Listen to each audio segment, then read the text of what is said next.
Okay. Well, again, I'm Stewart, and thank you, Emrys, for introducing me, and thank you, everybody, for showing up today. This is a great crowd. I'm excited about this. It's going to be fun. Um, I want to talk a little bit about me and a little bit about comics before we dive too far into this. Um, this could have been me, if we go back a few years beyond, but this could have been me standing at the spinner rack and picking out comics to read.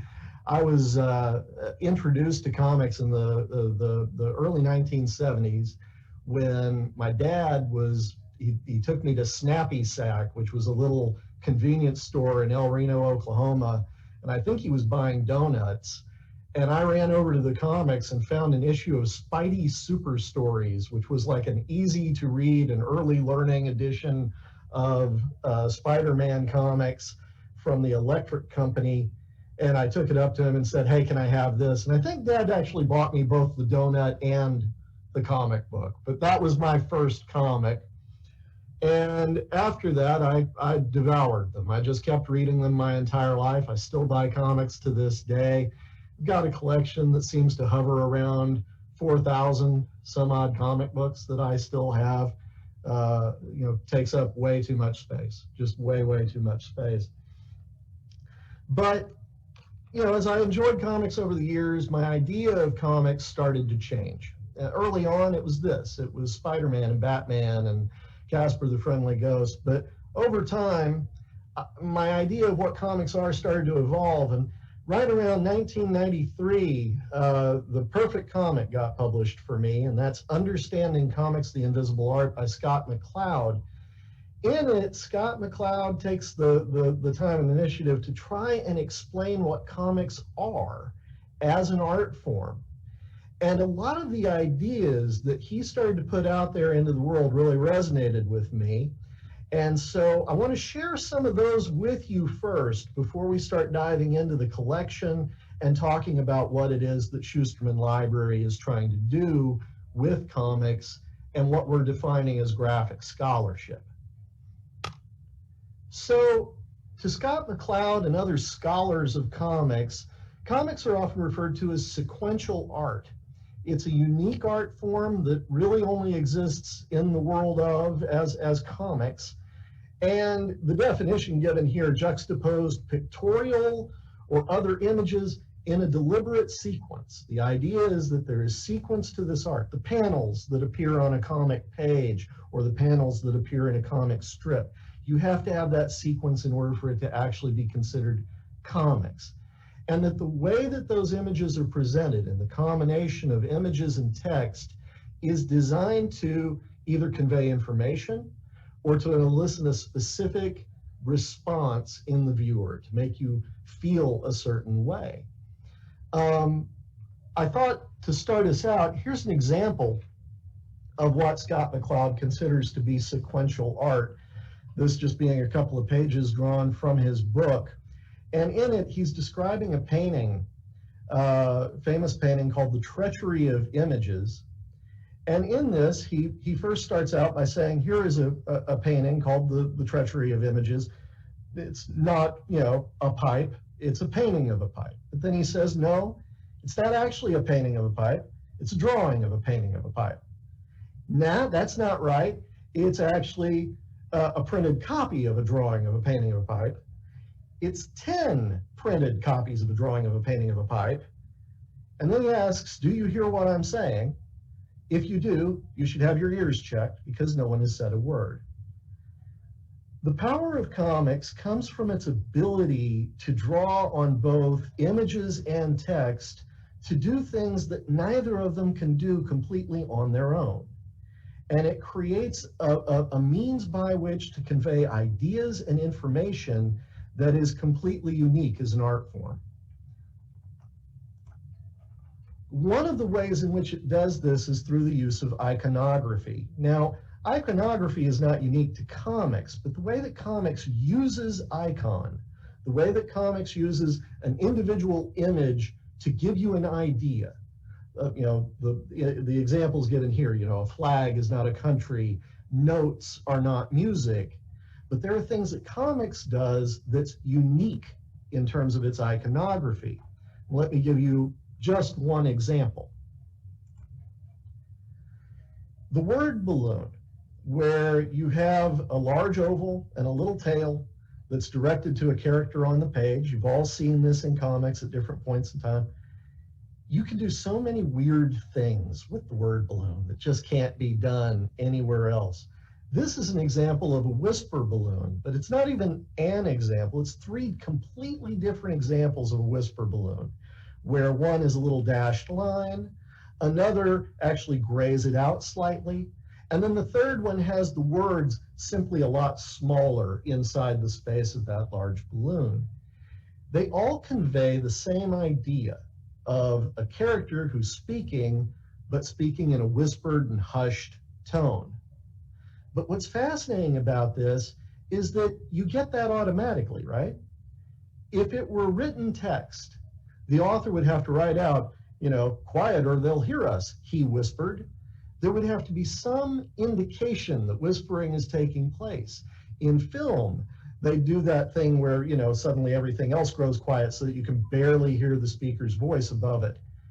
In comics, they do this, and nowhere else in the world can this be done. This is only a thing that exists in comics. And there are many, many other examples, and Scott McCloud's book does a great job of cataloging all the different ways in which there's a unique iconography to comics. The other thing that comics does is to simplify, to use cartooning as a way of making things more universal. The example that's given here, where you might take a photorealistic face and start removing different elements to where you get it all the way down to an oval with 2 dots and a line. Now, I know this sounds crazy, but just think about that for just a second. An oval with 2 dots and a line is suddenly a face. And not only is it suddenly a face, it's always a face. When you start looking around at things in the world, you can't help but see faces everywhere where there are 2 dots, a little line, and an oval. You start thinking about how people look at the front of their car, and you see the headlights and the grille as forming the eyes and the mouth. You look at an electrical outlet on the wall, and you see the 2 little lines that make up the eyes and the hole that makes up the mouth.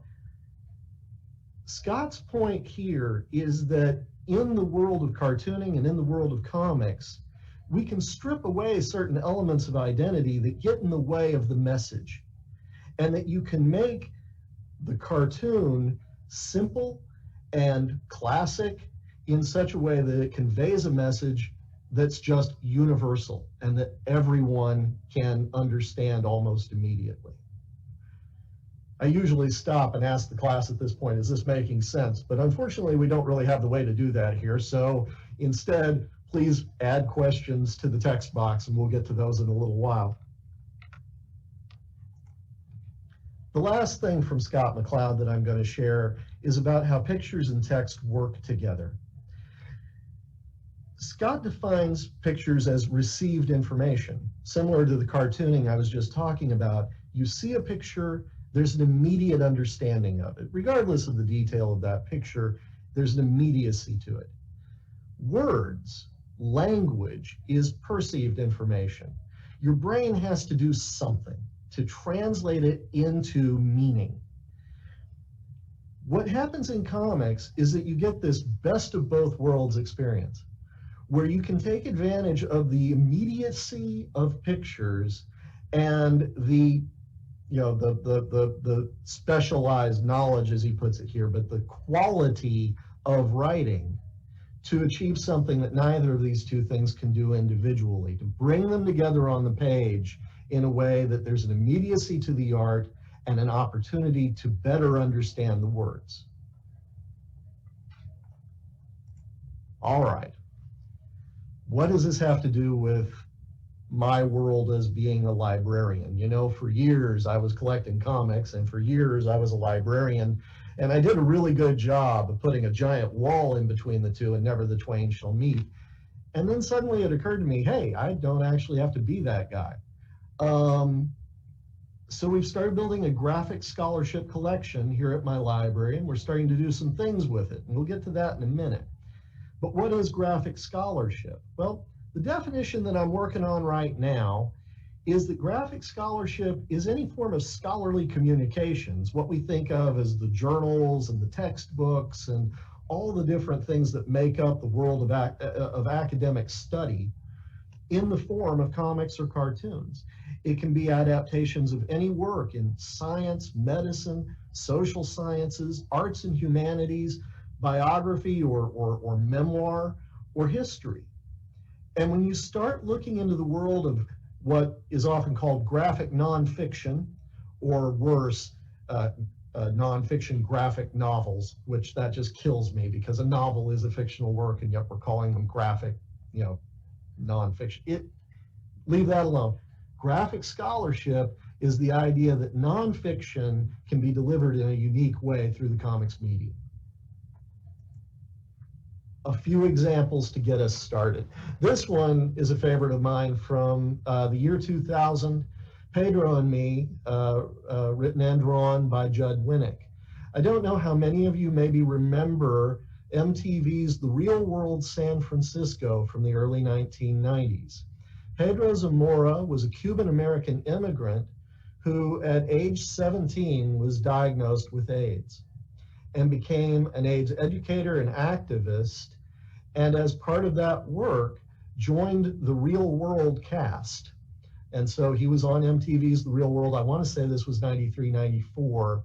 Judd Winnick was one of his roommates, and the two of them became good friends, and Judd wanted to tell Pedro's story. Pedro only lived a few years more after The Real World ended, and Judd felt it necessary to capture as much of Pedro's story as he could, the history of him coming to America, how he contracted the disease, and all the work that he did as an educator, and made that this amazing, wonderful, heartwarming memoir. It's a fantastic story, and one that I keep my own copy nearby, and I've also got now a copy sitting out on the shelf, so that's kind of fun for me. Something much more recent, the COVID Chronicles. This actually was published just last month and is a collection of about 80 different short stories and memoirs about our shared experience with the coronavirus pandemic. It's hard to do a quick glance at 80 stories, but these are just a few examples I wanted to share to kind of give you an idea of the breadth of what's in this. In the upper left-hand corner, a panel from someone who actually had contracted COVID and survived it, but what that was like dealing with the disease for a week and a half. On the right-hand side, the good, the bad, and the ugly. This was a woman who wanted to talk about, well, from her experience, it was nice to be able to work from home and to work in her pajamas, but the bad of it is that working in pajama pants is still working. And the ugly of it was that jobs and housing was hard to find and continues to be. And so, to talk about, our sense of privilege, I think that was a part of this experience as well. To the lower left-hand corner, where you've got a doctor who is saying goodbye to a patient who is dying from COVID, that patient being his wife. This is, these are stories that combine tragedy, but also, an understanding of the human condition as we have all shared it coming through this pandemic. The only real downside of the COVID Chronicles, as I see it, is that they had to collect all of these stories and get them published, so it sort of cuts out right about October. And there's not more that covers the more recent experience of what we've been going through, and I'd really like to see more of that. So I'm hoping that this is part maybe of a series and they continue with it. Open Borders. This is a book by Brian Kaplan, who's an economist who is making a persuasive argument for how the United States should not only change its immigration policies, but completely overhaul them to say we shouldn't really restrict anyone's ability and opportunity to come to this country and become a citizen.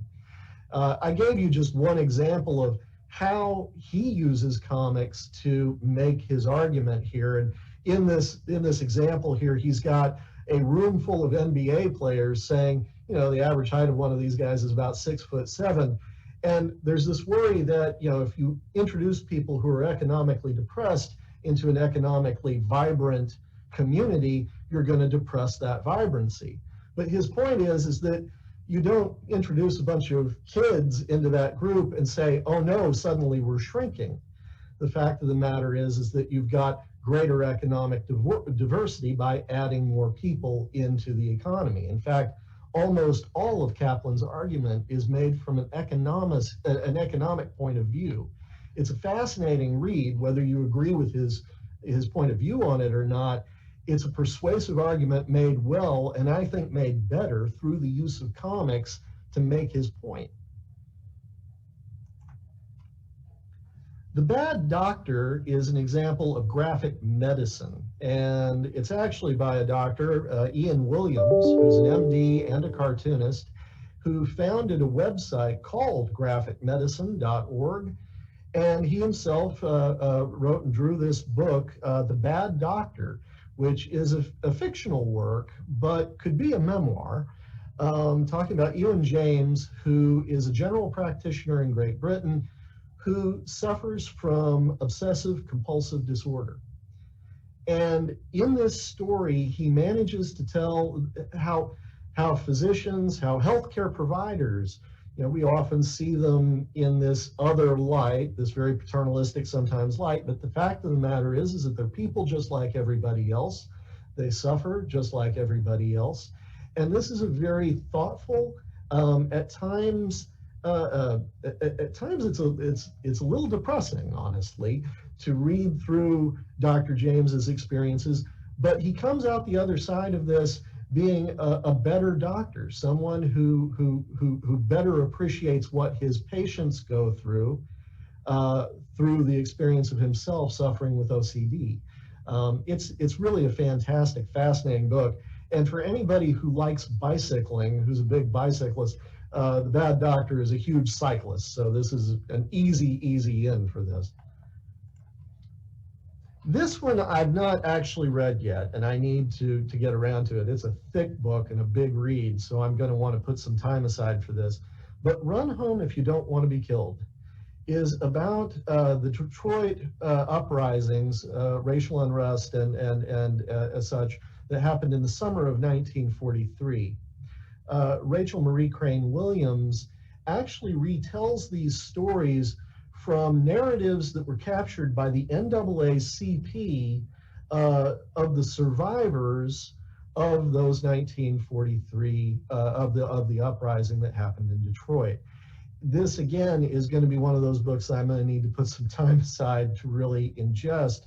But what it initially made me think of was the Tulsa Race Massacre, and how this is a way of telling difficult stories that need to be told in a very, I want to say, a very approachable way. And I think that there's opportunity for these stories to reach a more universal audience through comics. And I think Run Home If You Don't Want to Be Killed might be a really good example of that. I need to take some more time with it, but it is an interesting book. Another graphic political science book, Unrigged, How to Fix Our Broken Democracy. This is by Daniel Newman and George O'Connor. Focuses on the Voting Rights Act and voter suppression, which I don't think that there could be really a much more timely political discussion for somebody to be having. The example that I give here is just kind of one page out of the book I wanted to throw in, looking at the origins of why we vote on Tuesdays, which I honestly didn't know. I wasn't familiar with this, that Tuesday came between Sunday and Wednesday, where Sunday was the Sabbath and Wednesday a market day when farmers sold their crops. And so they needed to make certain that in an agrarian society in the early 1800s that you were able to get people out to vote, They didn't want to conflict with either of those days, and so we ended up with Tuesday as being the primary day when Americans go to vote. But if you think about it, we're not really the American or the agrarian society that we were in the 1840s, trying to get around on horseback. And maybe this is something that needs to change or at least be looked at. Unrigged does a fine job of picking apart and looking at the details of the various reasons that we vote the way we do and what things need to be done or should be done to make voting in this country a more democratic process. Not everything in the graphic scholarship collection is pure scholarship. We wanted to include some works of fiction, but we wanted to make certain that these were, if you will, literary works. And I just threw a couple of examples in here. Neil Gaiman and Colleen Doran's Snow Glass Apples, which is from a short story by Neil Gaiman about Snow White's stepmother's experience. It's the point of view of the evil stepmom. And it's a neat story, and I cannot get enough of Doran's illustrations. She's just amazing. To Octavia Butler's Kindred, which is an older work, but recently adapted into graphic fiction by Damien Duffy and John Jennings. And this graphic novel adaptation of the original book has won every award. I mean, it has just been a major award winner this past year. And again, one of those I need to put some time aside. The stack on my desk has gotten ridiculous over the last few weeks, I gotta tell you. This is gonna be the last example that I share. And this is a very different example. It's also a graphic medicine example, but it's so unusual and so interesting to me. A Thousand Colored Castles by Gareth Brooks is about a specific condition, macular degeneration in some people over time will cause another condition called, I'm going to get this wrong if I don't read it off the page, not Claude Bennett, Charles Bonnet Syndrome, or CBS. CBS is visual hallucinations. These are not hallucinations caused by the mind so much as they are hallucinations that are caused by the macular degeneration. The way that Gareth illustrated this work, you're seeing it right here on the screen. Everything is in a pale pastel color. Everything a little bit faded, a little bit difficult to see on the screen. You know, the fact of the matter is I have to read these, use these cheaters now, these reading glasses for everything. The word balloons are all written in cursive and in very, very small fine print. And it's actually physically difficult for me to read this book. I imagine a younger pair of eyes would have an easier time of it. But if you also look carefully, you realize that you're seeing from the point of view of the main character how her world has transformed through these visual hallucinations. And it starts out with her doctor and the face just not being very clear or very easy to see, all the way down to the bottom where this very organic tendrils are starting to form. This is a pretty accurate representation of the kinds of visual hallucinations that one might face going through this. Another example is where Miriam is standing in front of her own door about to come in, and multiple doorknobs begin to appear, and she can't quite figure out where she's supposed to reach, and so just stands there and waits for someone to let her in. People who suffer from Charles Bonnet syndrome oftentimes don't talk about it with their doctors, with their friends. They don't say that they're seeing things because of the worry of the stigma of, is this a mental disorder? Is this something that cannot be treated? Am I going through something that I don't disclose? And so to have a work like this out there in the world that talks about these things openly can be something that becomes, again, that shared experience, and in a way that through the comics medium is very approachable, and in this case, unique, because I can't think of another medium where we could pull off these kinds of visual hallucinations and make them so real for the reader. Okay, so these were a handful of examples from our now growing collection. We've been building this collection out for about the last month. Emrys, who's hosting our show here, actually designed this graphic for us. I think it looks fantastic. The Schusterman Library Graphic Scholarship Collection. It's still a small collection, but we're hoping to grow it a great deal over the next few months and really build this out. You can see an example of what the shelves look like here on the slide. What is it that we're hoping to do? I've tried to break this out into 4 major goals.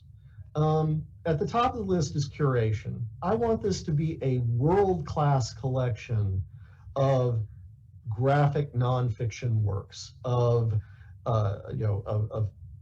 things that are appropriate for academic use and research and scholarship, but from all around the world, certainly all throughout the United States. There are actually quite a few university presses, college presses, that are starting to specialize in creating works of graphic nonfiction.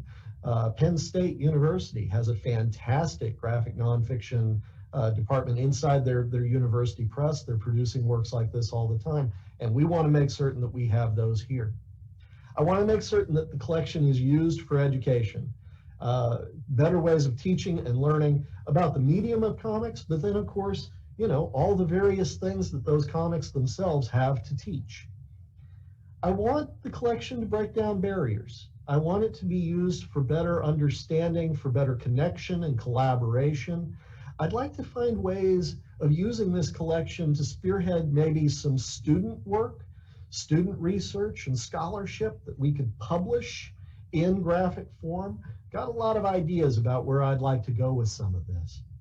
And then lastly, celebration. I mean, comics are cool. They're fantastic. They're fun. There's a reason that every movie that comes out now is either from Marvel or DC. It's because we love this stuff. And I want to be able to use that celebration to also celebrate diversity and equity and inclusion and make certain that we are all a part of this experience. So those are just a few of the goals that we've got for the collection now. It's a growing list. That's the formal part of my discussion. I do want to leave this up with the 2 emails for just a second. Tony Hoberick is, and I should say also Zane Ratcliffe, are responsible for the building of that collection. Tony is my technical services librarian. She's been doing a fantastic job of selecting works for the new collection. And if you have ideas about things that need to go in that collection that you're thinking, oh, they should not overlook this, you need to let either me or Tony know. We'd be happy to have your recommendations. The other is that we're just getting started. This is my first major talk, actually, about the Graphic Scholarship Collection. We're looking for all kinds of program ideas, workshop ideas, things we can do. I'm teaching this semester a class for the library school on comics and graphic novels. And it's been a great deal of fun, and there's a lot of things we're doing in there that I also kind of want to do for the broader community. Things like how to draw your own comic in an hour, or learning about all the various bits and pieces that make up comics. And so there are things that I think would be fun to explore doing, and I'd be eager to hear ideas from the group. I can see up here in the corner that the chat box has started to light up. Emrys, am I clear to go up there and start answering questions? Is that what I'm doing now?